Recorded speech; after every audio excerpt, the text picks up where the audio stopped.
Hi, I'm Karen. Welcome to my channel. This is where I share my experiences using cruelty-free skincare and makeup on mature skin. Today, I want to share with you some of my top tips for going cruelty-free. Let's get started. Tip number 1, take it slow and easy. No one should ever try to replace their entire collection overnight. For one thing, that would be really expensive, and for another thing, it'd be really wasteful. So realize that you're going to have quite a while that you'll have cruelty-free and non-cruelty-free products in your collection, and that's okay. Use what you own. You've already paid for it, so no animal is going to be harmed by you using it. Also realize that it may take you a while to find a replacement for some of your favorites. I think that this is the number one reason a lot of people don't switch to cruelty-free. They're afraid they're not going to be able to find replacements for some of their favorite products. Nowadays, there are so many amazing cruelty-free brands out there putting out beautiful products. So I know that you'll be able to find a replacement for all your favorites, but it may take a while. I know I had to do that for quite a while. One of my biggest problems was finding hair color that was cruelty-free and that was high quality. Until I found eSalon, I had an entirely cruelty-free collection except for hair color. Now I have a hair color that I love more than any other I've ever used, cruelty-free or not, but it took me a long time to find them. So realize it's going to be a gradual process and that is okay. Tip number 2. Keep it simple. Whenever there are discussions about cruelty-free, a lot of issues come up that complicate the discussion. Parent companies that aren't cruelty-free, parent companies that own brands that are cruelty-free and brands that aren't cruelty-free, Chinese laws regarding pre- and post-market testing. All of these issues can muddy the water and complicate things and overwhelm you. Don't let them. If a product is sold in China, it's not cruelty-free. That's it, bottom line. There are companies that try to say they found a way around the Chinese laws and that they can sell in China and still be cruelty-free, but that is just not true. So how do you know which brands are cruelty-free and which ones aren't? That brings me to my next tip. Use your resources.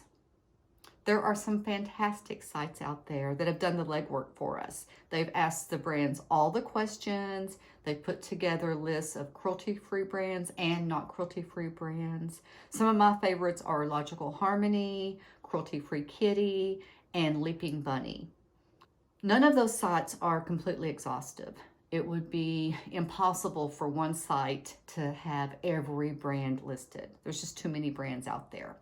So what I usually do when I come across a brand and I'm not sure if they're cruelty-free or not is I will do a Google search. I'll type in, is X brand cruelty-free? And then I'll go through the search results and look for those sites that I know I can trust. If for some reason you can't find an answer, then turn to your cruelty-free community. That leads me to my next tip.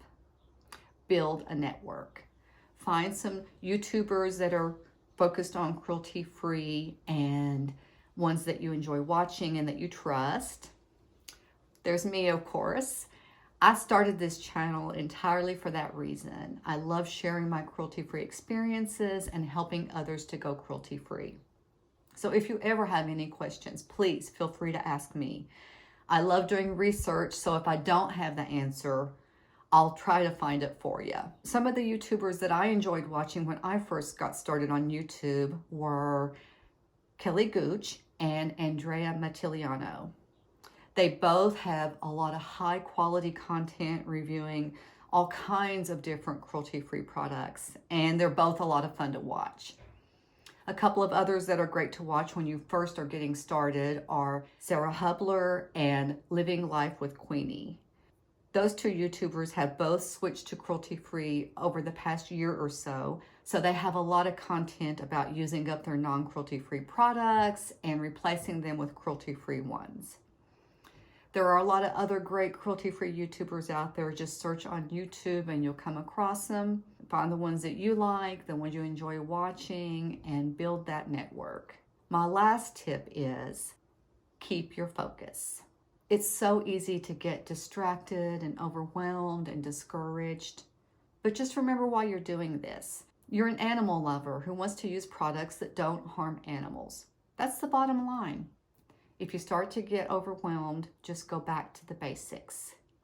And if you want to talk to somebody about it, reach out to your network. Again, I'm always here to help. You can leave a comment in the comment section of one of my videos, or I'll have my Instagram and my email down below. You can DM me or email me, and I would just love to talk to you about whatever issues you're having or questions that are coming up. That's it. That's my top tips for going cruelty-free. I'll have a link to all the channels that I mentioned down below. If you enjoyed this video, please consider subscribing. Just hit that subscribe button down below and then ring the notification bell next to that so that you'll know when I post new videos. Bye for now.